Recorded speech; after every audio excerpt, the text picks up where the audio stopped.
Hi guys, White Witch 110 here. I am not outside on the balcony tonight. It's just a little too chilly for me.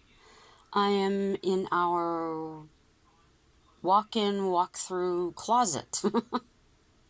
I did have one of the doors closed, but my cat started crying. So I'm going to try and close it again. Okay, so if you hear anything, it's either the husband or the TV. Tonight I'm going to start with witches, oddly enough. I did try to find out stuff on Canadian witches, but not being all that up and jazzed on what words exactly to put into the computer to find out my information, I got frustrated. So I went with what I found in regards to the US. There are approximately 1.2 million practicing witches in the United States. It is the fastest growing religion among middle-class people, 21 to 45. And back in the day, witches were scapegoats for doctors' failures with their patients. If a woman had red or gray hair and blue, gray, or green eyes, she was thought to be a witch. Until the 1300s, witches were sought for healing and telling the future for the church and noblemen. Now, individuals were murdered with this belief of being witches during 1563 to 1727 in Europe. They guesstimated that 82% of the people that were killed were women. Many elderly women were tortured and burned due to belief that they were witches. And the pointed witch's hat is a symbol of power and energy, and it assists the magical person in their prayers. The broom is a sign of fertility, and it is to ensure the growth of crops the following year. So if you're choosing the witch costume this year, take a moment and think of all the people who were actually affected, who were killed because of their belief or because of someone being jealous or having a problem with them. But just stop and think exactly. You don't have to, but it'd be nice to think about people who unfortunately died. Now, to a story. It had been a rainy day and was promising to be a stormy night. The abandoned house had always been said to be haunted. I myself had never believed it. Not every abandoned house is haunted. This Victorian was set back from the road, surrounded by a low wrought iron fence in the front and an old wooden fence in the back that encased the now overgrown backyard. Strange sounds were reported to come from the house. I had debunked the sounds as those made by the structure itself. A loose screen door slamming in the wind, an old fence post creaking under the force. From somewhere within, a wind chime rang, caused by an open window. Flashes of light seen inside could well be that of explorers. The home was owned by the Skell family. No one had lived in the house since 2012. It had been in the family since it was built in 1882. It was truly a family home. Not much in the house had changed since it was built. The fireplaces still worked in each room, and the wood was untouched by paint. A rose bush out front had grown wildly along the veranda.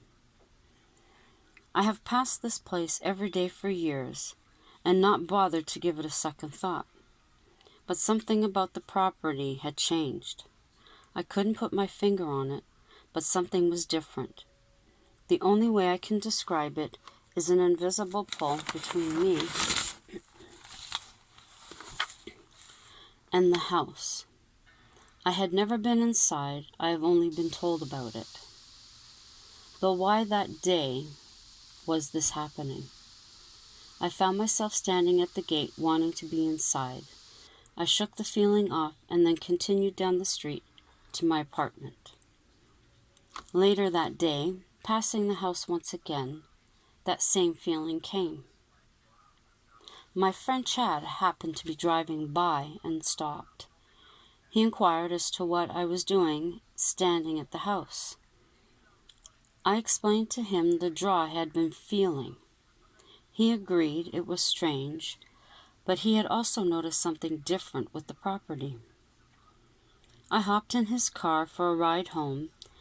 Being a proper host, I invited him into my basement apartment.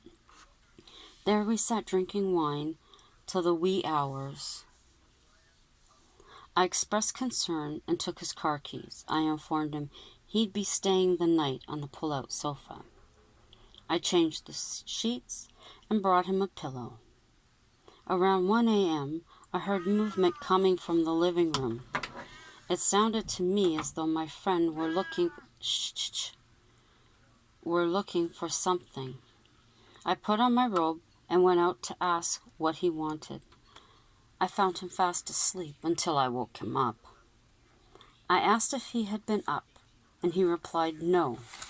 Suddenly, he was wide awake. He laughed and said it was a ghost from the house down the block.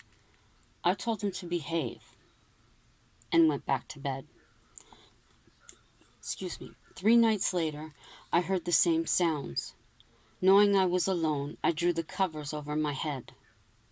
In the morning, everything was as I had left it. I called my friend later that day and relayed the experience.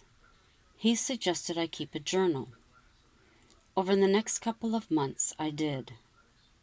I had been using the long way home to avoid the house down the block. When Chad and I made plans to meet up, the Victorian was the first subject. He informed me it was for sale. The Skell family had been at odds over selling the property for the past 2 months. I noted the disturbances in my apartment had began 2 months ago. Was there a connection? The following day, on my way to work, I snapped a photo of the for sale sign. At lunch, I called the agent, noted. I was shocked to find out the asking price was only $50,000. Homes in our area should go for $700,000. The explanation was in regards to the rumors surrounding the property being haunted and the work that would be needed on the home. I expressed an interest, knowing full well a contractor would buy the property and demolish the beautiful home. After speaking with my bank and having my finances discussed, I placed a full price offer and it was accepted. On the day I received the keys, Chad came with me. The draw we felt to the home grew stronger the closer we got to the front door. A sideways glance we shared between each other as I placed the key in the lock and turned it. We were met with a musty smell combined with the scent of sandalwood incense. As we toured the home, we felt a pull to the main fireplace. Upon the mantel stood a picture forgotten by the family. I said I would give it to the agent, who would return it to the family.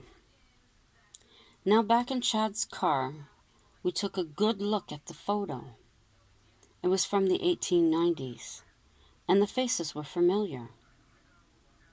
We looked at each other in astonishment. The faces smiling back were very similar to ours. I contacted the agent, as I had said, and gave it to the agent to give back to the family. The family requested that I keep this picture on the mantle in honor of the home's history. I agreed. It is now 5 years later. Chad and I are married and have just had our first child.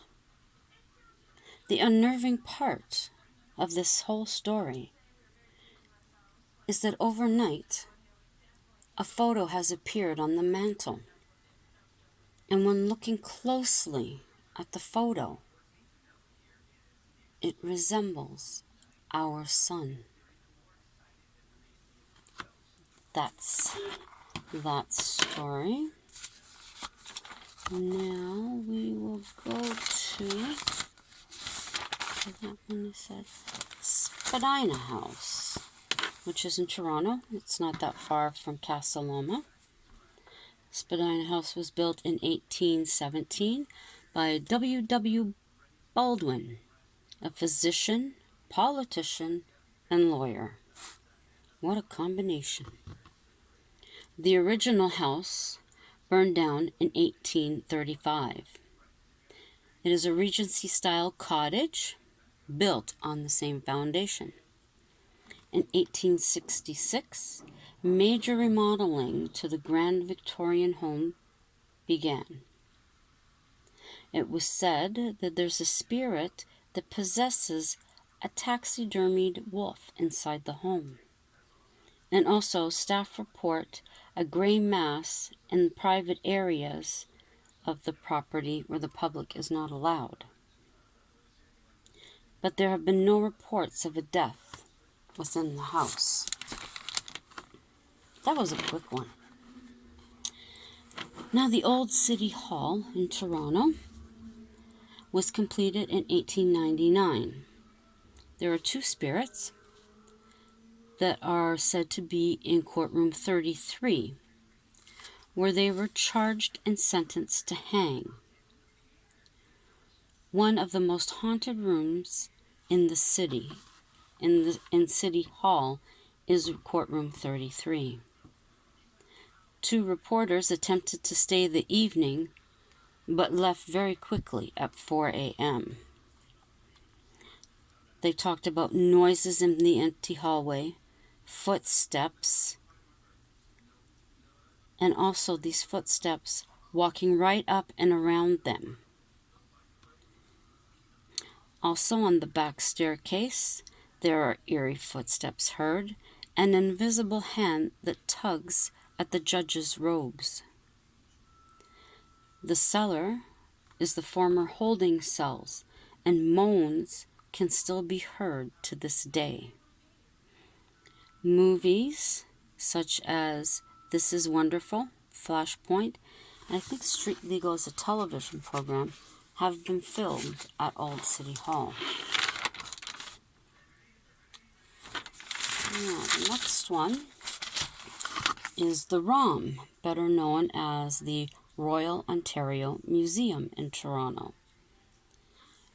Charles Curley is the founder of the museum, and he loved the ROM so much that he often stayed overnight.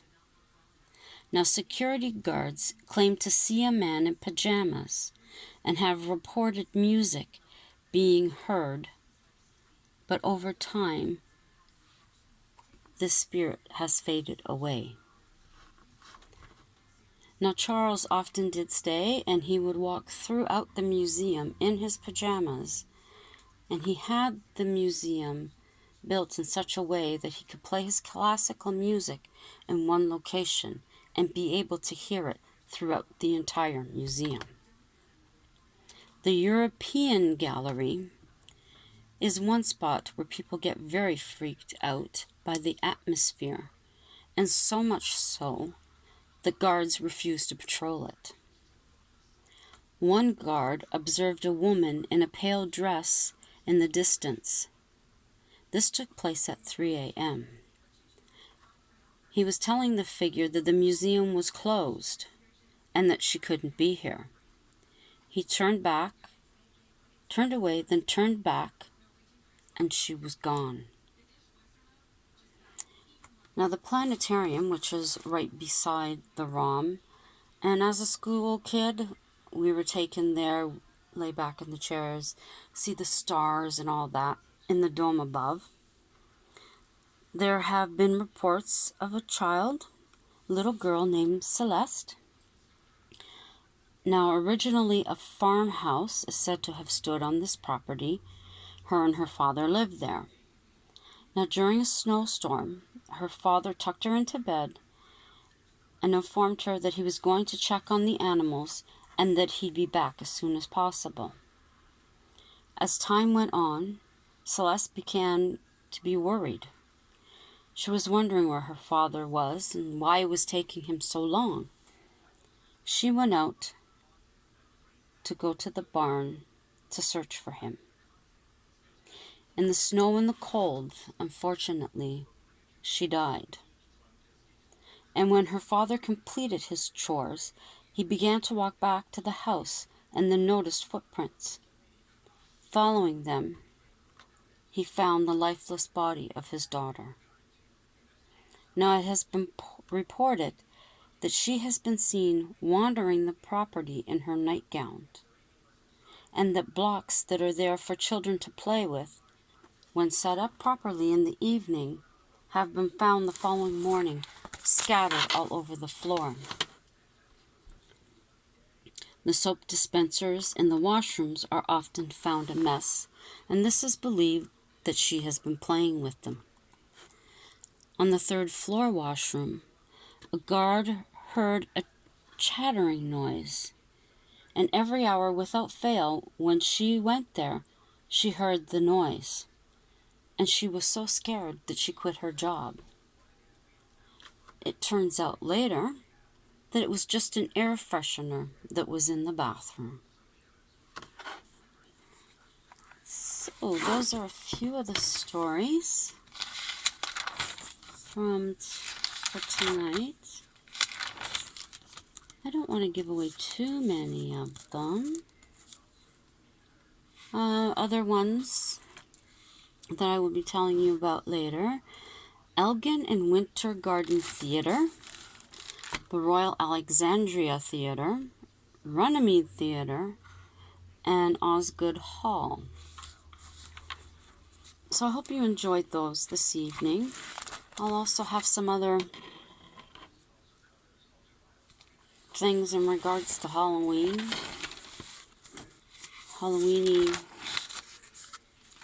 items. I'm just looking to see if there's anything else. No, I think that will be it for today. Now, I'll talk about Halloween wreath another time. I don't know if I mentioned about the meaning of a pigeon, but we can talk about that another time as well. So thank you for being here again. To my subscribers, and to, whoa, what was that about? And to those of you who are new, thank you for joining us. And I hope that you find something that's of interest to you in my other videos. I can't talk tonight. And thank you for subscribing. If you're just passing by and decide you like what you see, please consider subscribing and hitting the notification bell so you'll know when I upload. If you like a video, give it a thumbs up. Leave me a comment. I do answer any comments. And until tomorrow, hopefully I'll be more able to speak properly. Gather my thoughts together. It's been a bit of a crazy few days. And hubby and I are both tired. We've been baking for Halloween next Thursday, which we thoroughly enjoy doing. It's just that we push ourselves so much that it just gets to a point where you're like, take a night off. Because it's either I've been baking or he's been baking, so I don't think there's no bacon happening tonight. But definitely tomorrow, Friday, Saturday, Sunday, Monday, Tuesday, Wednesday. And yes, I will be sharing those recipes with you. And I'll see, maybe I'll film hubby baking his butter tarts. For those of my American friends who don't really know what they are, you'll be able to see them being made. And then you'll likely be drooling and wanting a whole bunch of them. So, my friends, good night. Have a fabulous day tomorrow. And enjoy. Ciao for now.